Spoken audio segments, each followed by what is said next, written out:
दोस्तों, आपका नज़रिया आपको ज़िंदगी में आगे लेके जाने में बहुत मदद करता है। कहते हैं your attitude will decide your altitude. आप जिस नज़रिए से आगे बढ़ेंगे वही आपको आगे लेके जाएगा, और अगर नज़रिया हमारा नेगेटिव है तो दोस्तों हम बहुत जल्दी से पीछे आ जाएंगे। आइए शुरुआत करते हैं आज की स्टोरी के साथ। एक बार एक पर्सन थे, डॉक्टर थे और बहुत बड़ी रिसर्च कर रहे थे। काफ़ी टाइम से लगे हुए थे एक रिसर्च के ऊपर और बहुत ज़्यादा मेहनत करते थे उस रिसर्च को पूरा करने के लिए। बहुत सारे थीसिस लिख रहे थे वो, क्योंकि उन थीसिस को सबमिट करने के लिए समय बहुत करीब था। ऑलमोस्ट 1-2 दिन रह गए थे। बहुत एक्साइटेड थे क्योंकि कई साल की उनकी मेहनत थी उस थीसिस के अंदर। सारा दिन लगे रहते थे, सारी रात लगे रहते थे। बट प्रॉब्लम एक ही था कि उनकी जो वाइफ थी वो बहुत ज़्यादा नेगेटिव थी।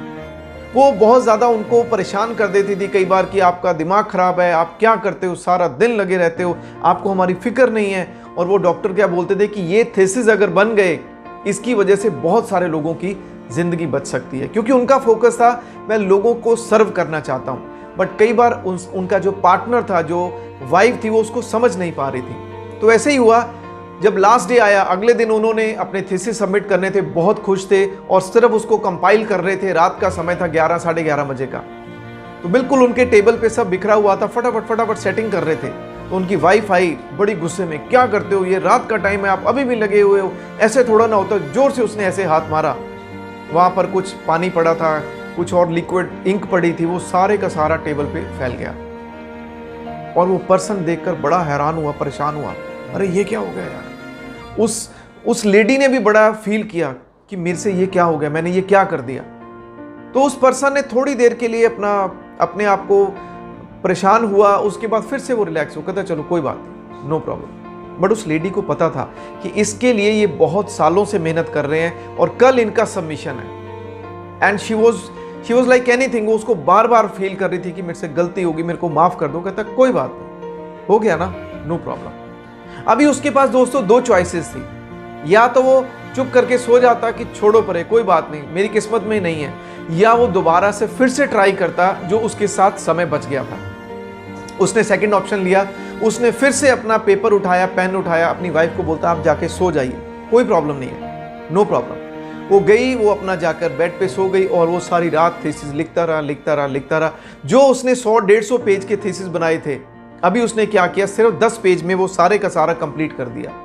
अगले दिन सबमिशन का टाइम था। सभी बड़े बड़े डॉक्टर्स वहां पहुंचे हुए थे, इनको भी मौका मिला। तो सभी ने अपने थीसिस सबमिट किए, किसी का 150 पेज, किसी का 200 पेज। जब इनको देखा, देयर वाज ओनली 10 पेजेस। जब उन्होंने पढ़े, इस थीसिस को पढ़ा उन्होंने, तो बहुत खुश हुए। कहते यार आपने 150 पेज का काम सिर्फ 10 पेज में खत्म कर दिया, कमाल है आप तो। उनको उसके लिए बहुत सारे रिवॉर्ड दिए गए और वो पर्सन बहुत खुश हुआ। घर आया, अपनी वाइफ को मिला। उसकी वाइफ परेशान थी कि पक्का आज ये बहुत परेशान होंगे क्योंकि ये कामयाब नहीं हो पाए और मेरी वजह से सब कुछ रह गया।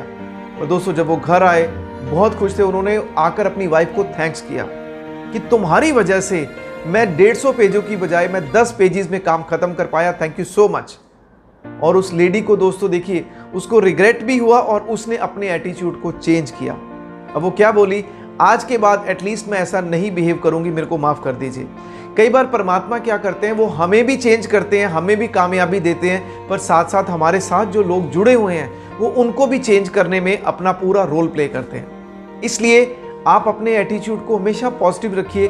भले ही काम आपकी मर्जी के हिसाब से हो या ना हो, आप हमेशा ये सोचें कि जो हो रहा है वो बेस्ट हो रहा है, इससे ऊपर कुछ नहीं हो सकता। दोस्तों, अगर आपकी सोच ऐसी होगी, आप अपने काम के प्रति इतने ज़्यादा ईमानदार और इतने ज़्यादा एक्साइटेड होंगे, तो आपको आगे बढ़ने से और कामयाब होने से कोई नहीं रोक सकता। भले ही कुछ भी हो जाए, हमेशा पॉजिटिव रहिए और औरों को पॉजिटिव करते रहिए। Thank you so much. मिलते हैं अगली स्टोरी के साथ।